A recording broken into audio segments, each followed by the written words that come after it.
ജീവിതത്തിൽ അനുഭവങ്ങൾ പാഠങ്ങളാണ്. നന്മ തിന്മ ശരിതെറ്റുകൾ വിവേചിച്ചറിയാനുള്ള അവസരവുമാണ്. എല്ലാവർക്കും നല്ലൊരു രാത്രി ആശംസിച്ചുകൊണ്ട് മാമ്പഴത്തിന്റെ പുതിയ വീഡിയോയിലേക്ക് സ്വാഗതം. ആദ്യമായിട്ട് കാണുന്നതാണെങ്കിൽ ചാനൽ ഇഷ്ടപ്പെട്ട ഒന്ന് സബ്സ്ക്രൈബ് ചെയ്ത് ലൈക്ക് ചെയ്ത് സപ്പോർട്ട് ചെയ്യാൻ മറക്കരുതേ. അപ്പൊ നമുക്ക് നേരെ നമ്മുടെ ദേവിയുടെ ബാലിന്റെ ഒക്കെ നാളത്തെ പ്രൊമോ വിശേഷത്തിലേക്ക് പോയാലോ? എന്താണെങ്കിലും നമ്മുടെ അപ്പുവിന്റെ മനസ്സിലെ കുറെ കാര്യങ്ങൾ അങ്ങനെ നടപ്പാക്കുകയാണ് അപ്പു. വേറൊന്നുമല്ല, ദേവൂട്ടിനെ ഒരു കാരണവശാലും ദേവിയായിട്ട് അടുപ്പിക്കരുത്. അപ്പൊ അതിനു വേണ്ടിയിട്ട് നമ്മുടെ അപ്പുവിന്റെ മനസ്സിലുള്ള ഐഡിയാസ് എല്ലാം അങ്ങനെ വർക്കൗട്ടായി. എന്താണെങ്കിലും അവസാനം നമ്മുടെ ബാലൻ ശബ്ദം ചെയ്യണം, ഒരു കാരണവശാലും ഇനി ദേവൂട്ടിയുടെ കാര്യത്തില് ഞാനോ ദേവി ഇടപെടില്ല എന്ന്. അങ്ങനെ എന്താണെങ്കിലും നമ്മുടെ അമരാവതിയിലേക്ക് പോകുന്ന പോക്ക് അപ്പു ക്യാൻസൽ ചെയ്തിരിക്കുകയാണ്. പക്ഷെ ഇതൊക്കെ നമ്മുടെ ദേവി ഭയങ്കരധികം ബുദ്ധിമുട്ടുണ്ടാക്കുന്നേ. കാരണം എന്ത് ചെയ്യണം എന്നറിയത്തില്ല. ദേവൂട്ടി ഇല്ലാത്തൊരു ലോകത്തെക്കുറിച്ച് ചിന്തിക്കാൻ പോലും നമ്മുടെ ദേവതയ്ക്ക് കഴിയില്ല. കാരണം ജനിച്ചപ്പം മുതൽ ഇത്രയും കാലം വരെ ദേവൂട്ടിയുടെ ഓരോ കാര്യങ്ങൾ നോക്കിക്കൊണ്ടിരുന്ന ദേവിയായിരുന്നു. അപ്പൊ ഇത്ര പെട്ടെന്ന് പറിച്ചു നടുക എന്ന് പറഞ്ഞാൽ ദേവൂട്ടിനെ മനസ്സിൽ നിന്ന് പറിച്ചു മാറ്റുക എന്ന് പറഞ്ഞാൽ അത് എളുപ്പമുള്ള കാര്യമല്ല. ഇതിനുശേഷം പക്ഷെ ദേവൂട്ടി എന്ന് പറഞ്ഞാൽ കുഞ്ഞല്ലേ, അതിനൊന്നും അറിയത്തില്ല.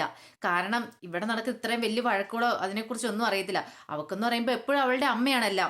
അമ്മ ചോറ് വാരി കൊടുക്കണം, അവളുടേതായ കാര്യങ്ങളെല്ലാം ചെയ്യണം. പക്ഷെ അപ്പുവിന്റെ ഉള്ളിൽ ഇങ്ങനെ ഒരു പ്രശ്നം ഉണ്ടെന്നുള്ള കാര്യം നമ്മുടെ ദേവൂട്ടിക്ക് അറിയത്തുമില്ലല്ലോ. അറിഞ്ഞാൽ പിന്നെ ആ കുഞ്ഞു മനസ്സിലായി, അതിനെന്ത് ചെയ്യാൻ പറ്റും. എന്തായാലും ഇതിന് ശേഷം നമ്മുടെ ദേവിക്കാണ് വല്ലാത്ത ഫീലിങ്സാ. കാരണം അടുക്കളയിൽ ഓരോ ജോലി ചെയ്തുകൊണ്ടിരിക്കുന്ന സമയത്തൊക്കെ ദേവൂട്ടി അങ്ങോട്ട് വരുന്ന പോലെ നമുക്ക് ദേവിക്ക് തോന്നുക. പക്ഷെ പിന്നെ ഓർക്കും ഇല്ല. കാരണം എപ്പോഴും ദേവൂട്ടിനെ അടുപ്പിച്ച് വെച്ച് ഓരോ കഥകളൊക്കെ പറഞ്ഞു കൊടുത്തുകൊണ്ടിരിക്കുന്നതല്ലേ.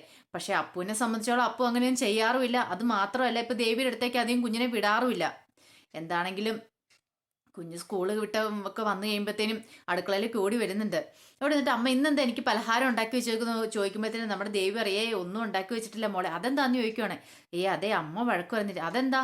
അതെ ദേവൂട്ടിക്ക് വേണ്ടി നീ പ്രത്യേകിച്ച് ഒന്നും ഉണ്ടാക്കണ്ടില്ലേ, അമ്മയെ മോളുടെ കാര്യങ്ങളെല്ലാം മമ്മിയെ മോളുടെ കാര്യങ്ങളെല്ലാം നോക്കാൻ പോന്നേ, ഇനി അമ്മയല്ലെന്ന് പറയണം. അത് വേണ്ട, എനിക്ക് ഇഷ്ടമുള്ള പലഹാരങ്ങളൊക്കെ ആയാലും അമ്മയെല്ലാം ഉണ്ടാക്കി തരുന്നതൊക്കെ നമ്മുടെ ദേവൂട്ടി ചോദിക്കുന്നുണ്ട്.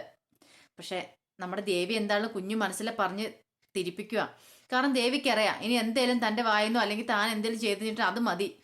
ഇനിയിപ്പോൾ അടുത്തൊരു പ്രശ്നം ഉണ്ടാക്കി അപ്പു അമരാവതിയിലേക്ക് പോകാനായിട്ട് അത് ഈ കുടുംബത്തിലുള്ള എല്ലാവരെയും വേദനിപ്പിക്കും. അത് മാത്രമല്ല ഹരിയുടെ ജീവിതം തകരും. അതൊക്കെ ചിന്തിച്ച് കഴിഞ്ഞപ്പോൾ ദേവി ഓർത്ത് തന്റെ വേദനയല്ലേ, കുഴപ്പമില്ല താൻ അങ്ങ് സഹിക്കാം. പക്ഷെ ബാക്കിയുള്ളവരുടെ എല്ലാവരുടെയും വേദന തനിക്ക് സഹിക്കാൻ പറ്റില്ല. അതുകൊണ്ട് എന്താണെങ്കിലും ദേവൂട്ടിയുടെ അധികം അടുപ്പമൊന്നും കാണിക്കുന്നില്ല. എന്താണ് നമ്മുടെ ബാലിനും ദേവിയും തോമസ് വക്കീലിനെ പോയി കാണുന്നുണ്ട്. തോമസ് വക്കീലിനെ പോയി കണ്ട് വിൽപത്രത്തിന്റെ കാര്യമൊക്കെ സംസാരിക്കുന്നുണ്ട്. കാരണം എല്ലാവരുടെയും പേരിൽ അത് കിടക്കുന്നേ, ഒരാളുടെ പ്രത്യേകിച്ച് പേരിലല്ല. അപ്പൊ അത് മാറ്റി എഴുതണേ പോലും എല്ലാവരും കൂടെ വേണം. പക്ഷെ ബാലൻ ചെന്ന് പറയുന്നുണ്ട്, എനിക്ക് എന്താണല്ലോ ഇനി ഈ സ്വത്തിൽ ഒരു അവകാശവും വേണ്ട. ഞാൻ സ്വമേധ എഴുതുന്നത്, എനിക്കും ദേവിക്കും ഒരു അവകാശം വേണ്ട. ഇനി ബാക്കിയുള്ളതെല്ലാം കണ്ണനും അവർക്കെല്ലാവർക്കും വീതിച്ചു കൊടുത്തേരെ, എനിക്ക് വേണ്ടി ഒന്നും വേണ്ടാന്ന് പറഞ്ഞ് നമ്മുടെ തോമസ് വക്കീലിനെ അടുത്ത് പോയി നമ്മുടെ ബാലൻ എഴുതിക്കുകയൊക്കെ ചെയ്യുന്നുണ്ട്. കാരണം ബാലനറിയാം ഇനിയിപ്പോൾ എന്തെങ്കിലും ഉള്ളതിന്റെ പേരിൽ ഇനി ആരും ഒരു പ്രശ്നം ഉണ്ടാക്കണ്ട. ഇന്നല്ലെങ്കിൽ നാളെ താൻ ഈ വീട്ടിൽ നിന്ന് ഇറങ്ങും. അങ്ങനെ ഒരു തീരുമാനം നമ്മുടെ ബാലന്റെ ഉള്ളിലേക്ക് ഉണ്ടാവുന്നുണ്ട്. കാരണം ഇനി ഇവിടെ നിന്നുകൂടാ. കാരണം വേറൊന്നുമല്ല, ഇവിടെ നിൽക്കുന്തോറും ദേവിയുടെ മനസ്സിൽ വല്ലാത്ത ബുദ്ധിമുട്ടുകൾ ഉണ്ടായിക്കൊണ്ടിരിക്കും ദേവൂട്ടിനെ കാണുന്തോറും. അപ്പൊ തങ്ങൾ ഇവിടെ ഒരു അധിക പറ്റായിട്ട് നിൽക്കേണ്ടെന്നൊരു ചിന്തയൊക്കെ നമ്മുടെ ബാലന്റെ മനസ്സിലുണ്ടാകുന്നുണ്ട്. ഇതിന് ശേഷം പുറത്തിറങ്ങി കഴിയുമ്പോഴത്തേനും നമ്മുടെ ബാലൻ പറയുന്നുണ്ട്, ദേവിയോട് പറയുന്നുണ്ട് എന്തായാലും കണ്ണന്റെ പൈസ എത്രയും പെട്ടെന്ന് കൊടുക്കണം എന്നൊക്കെ. കാരണം അതിനൊരു വഴി ബാലൻ കണ്ടുവച്ചിട്ടുണ്ടാവും. ഒന്നെങ്കിൽ കട പണയം വെക്കോ വിൽക്കോ എന്തെങ്കിലും ചെയ്യാനായിരിക്കും. കാരണം അങ്ങനെയാണെങ്കിൽ കണ്ണന്റെ പൈസ കൊടുക്കുവാണെങ്കിൽ പിന്നെ വീടൊന്നും വീതം വെക്കേണ്ട വരുമല്ലോ. അങ്ങനെ ഒരു പോംവഴിയായിരിക്കും നമ്മുടെ ബാലൻ കണ്ടേക്കുന്നേ. എന്താണെങ്കിൽ ഈ വിവരം ആദ്യം കണ്ണനോട് പറയണമെന്ന് പറഞ്ഞു. കാരണം എങ്ങനെയും നിന്റെ പൈസ ഒരു 10 ദിവസത്തിനുള്ളിൽ തരാന്ന് പറയണം. പക്ഷെ ഹരിയോ ശിവനോ അറിഞ്ഞില്ലേ പോലും അത് കണ്ണൻ അറിയണമെന്ന് പറയണം. അങ്ങനെ കണ്ണനോട് വന്ന് കാര്യങ്ങൾ പറയുന്നുണ്ട് ബാലന്. നിന്റെ പൈസ ഒരു 10 ദിവസം കൊണ്ട് ക്ഷമിക്കുക, ഇത്രയും ദിവസം ക്ഷമിച്ചല്ലേ, ഞാൻ എന്ത് കാണിച്ചിട്ടാണെങ്കിലും 10 ദിവസത്തിൽ നിന്റെ പൈസ തരാന്നൊക്കെ. പക്ഷെ കണ്ണൻ അതിനെക്കുറിച്ച് ചോദിക്കുന്നില്ല, അന്വേഷിക്കുന്നുമില്ല. എങ്ങനെ പൈസ ഉണ്ടാകും, കണ്ണതൊന്നും അറിയേണ്ട ആവശ്യമില്ല എന്ന രീതിയിൽ അവൻ നിൽക്കുന്നത്.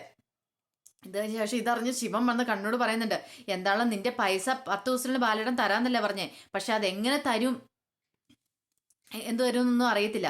പക്ഷെ ഒരു കാര്യം നീ മനസ്സിലോർത്തോ, ഇപ്പൊ നീ നോവിച്ചു വിട്ടേക്കുന്ന ആരെയാന്ന്, നിന്റെ അമ്മേനേക്കാളും കൂടുതൽ നിന്നെ സ്നേഹിച്ച ദേവേടത്തി അറിയാലോ. ആ ദേവേടത്തിയുടെ മനസ്സായി ഇപ്പൊ നീ കാരണം ഓരോ പ്രശ്നങ്ങൾ ഈ കുടുംബത്തിലുണ്ടായി തകർന്നിരിക്കുന്നേ. ദേവേടത്തിയും ബാലനും എത്രമാത്രം കഷ്ടപ്പെട്ട് ബുദ്ധിമുട്ടാ നമ്മൾ ഈ നിലയിൽ എത്തിച്ചാൽ നീ ഒരിക്കലും മറന്നു പോരുത് കണ്ണാ. നീ നിലയറിയാൻ നീ ജീവിക്കരുത് എന്നൊക്കെ പറഞ്ഞ് കണ്ണനെ കുറെ ഉപദേശിക്കുന്നു. സങ്കടം കൊണ്ട് ശിവൻ പറഞ്ഞു പോകുന്നതാണ്. കാരണം അവരുടെ ചെറുതിലത്തെ കാര്യങ്ങളൊക്കെ ഓർത്ത് ചെയ്യുമ്പോഴേ നമ്മുടെ ദേവി കല്യാണം കഴിച്ച് വരുന്ന സമയത്താണെങ്കിലും നമ്മുടെ കണ്ണൻ്റെ 2ാം ക്ലാസ്സിലാണ് പഠിക്കുന്ന പ്രായം. അപ്പൊ ആ നാള് മുതൽ ഇത്രയും വരെ ആക്കിക്കൊണ്ട് വന്നത് നമ്മുടെ ദേവിയാണ്. കണ്ണൻ്റെതായ എല്ലാ കാര്യങ്ങളൊക്കെ നോക്കി. പിന്നീട് കാണിക്കുന്നു പറഞ്ഞിട്ടുണ്ടെങ്കിൽ നമ്മുടെ ദേവിയോട് ബാലൻ പറയുന്നുണ്ട്, വേറൊന്നുമല്ല, ദേവിയോട്ട് ഇച്ചിരി ഇടയ്ക്ക് എന്നാലും ദേവിയോട്ട് അടുത്ത് വരുമ്പോൾ നമ്മുടെ ദേവിക്ക് സംസാരിക്കാതിരിക്കാനും മിണ്ടായിരിക്കാനൊന്നും പറ്റില്ലല്ലോ. എന്താളും അറിയാൻ സംസാരിച്ചു പോകും, എടുത്ത് കൊഞ്ചിച്ചൊക്കെ പോകും. പക്ഷെ ബാലൻ വിളിച്ചു കയറ്റി മാർത്തി പറത്തേ, ഇനി അധികം അടുപ്പമൊന്നും കാണിക്കേണ്ട, അറിയാലോ. ഇനിയിപ്പോൾ നീ എന്തെങ്കിലും അടുപ്പം കാണിക്കാൻ പോയാലോ, അല്ലെങ്കിൽ എന്തെങ്കിലും നിന്റെ വായിന്ന് വന്നാലോ, പിന്നെ അടുത്ത പ്രശ്നം അതായിരിക്കും. ആ പ്രശ്നം പറഞ്ഞായിരിക്കും അപ്പു അമരാവതിയിലേക്ക് പോകുന്നത്. അതുകൊണ്ട് ഒരു കാരണവശാലും നീ ഇനി പഴയതുപോലെ ഒന്നിനും പോകണ്ട ദേവി. പിന്നെ ഇനി ഞാൻ എന്ത് തീരുമാനം എടുത്താൽ ആ ഒപ്പം തന്നെ നീ എൻ്റെ കൂടെ നിൽക്കുമെന്ന് എനിക്ക് 100% ഉറപ്പുണ്ട്. അതുകൊണ്ട് ഞാനൊരു തീരുമാനം എടുക്കുമെന്ന് പറയാണ്. ഇത് കേട്ട് നമ്മുടെ ദേവി അമ്പരം നിൽക്കുക. എന്താണെങ്കിലും ബാലനൊരു തീരുമാനം എടുക്കുന്നവർ മിക്കവാറും ആ കുടുംബത്തിൽ നിന്ന് ഇറങ്ങാനായിരിക്കും. അവരെങ്ങോട്ടെങ്കിലും മാറി, കാരണം ഇനി അവിടെ നിന്നാൽ ശരിയാവില്ലെന്ന് ബാലിന് തോന്നിക്കാണും. എവിടെയെങ്കിലും മാറിപ്പോയി താമസിക്കാൻ ഒരു തീരുമാനമായിരിക്കും എടുക്കുന്നത്. എന്താണെങ്കിലും ഒരു നല്ല തീരുമാനമായിരിക്കും തന്നെയായിരിക്കും എടുക്കുന്നത്. തൻ്റെ അനിയന്മാർക്ക് വേണ്ടി ഇത്രയും കാലം ജീവിച്ചു, ഇനിയിപ്പം തന്നെ അനിയന് വേണ്ടി തന്നെ കുടുംബം ചിഹ്നം പിന്നെ വാങ്ങണമെങ്കിൽ അങ്ങനെയാ തീരുമാനമെങ്കിൽ അതിനെന്താണ് നമ്മുടെ ബാലൻ തയ്യാറാവുകയാണ്. അപ്പൊ അതിന്റെ വിശേഷങ്ങളൊക്കെ ഇനി നമ്മൾ കാണാൻ പോകുന്നത്. എന്താണ് ഇതിന്റെ അവസാന ഭാഗങ്ങളിലേക്ക് കടന്നുകൊണ്ടിരിക്കുക. ഒന്നെങ്കിൽ കണ്ണനൊരു മാനസാന്തരം ഉണ്ടാവണം, അല്ലെങ്കിൽ അപ്പു നേർവഴിക്ക് വരണം. പക്ഷെ ഇത് കണ്ണന് മാനസാന്തരം ഉണ്ടാവാനാണ് ചാൻസ് കൂടുതൽ. എന്നാൽ മാത്രമേ കുടുംബം ഇനി എല്ലാവരും ഒന്നിച്ചൊരു മുന്നോട്ട് പോക്ക് സാധ്യമാവുള്ളൂ. ഇല്ലെങ്കിൽ പക്ഷെ എത്ര മാനസാന്തരം ഉണ്ടെന്ന് പറഞ്ഞാലും നമ്മുടെ അപ്പൻ്റെ ഉള്ളിരിപ്പല്ല പുറത്ത് ചാടിയ സ്ഥിതിക്ക് ഇനിയിപ്പോൾ ദേവിക്കും ബാലിനും പഴയ പോലെ അപ്പുവിനെ കാണാൻ പറ്റില്ല. അതുപോലെ തന്നെ അപ്പുവിൻ്റെ ഉള്ളിലെ ദേവിയോടുള്ള ഒരു ദേഷ്യം, ഒരു ബുദ്ധിമുട്ടുണ്ടാകും, തൻ്റെ കുഞ്ഞിനെ പിടിച്ചു പറിക്കോ ഇല്ല എന്നുള്ളത്. അപ്പോൾ ഇതിൻ്റെ ഏക പോകുമ്പോഴേന്ന് പറഞ്ഞിട്ടുണ്ടെങ്കിൽ ഇനി ദേവിക്കൊരു കുഞ്ഞുണ്ടാവണം.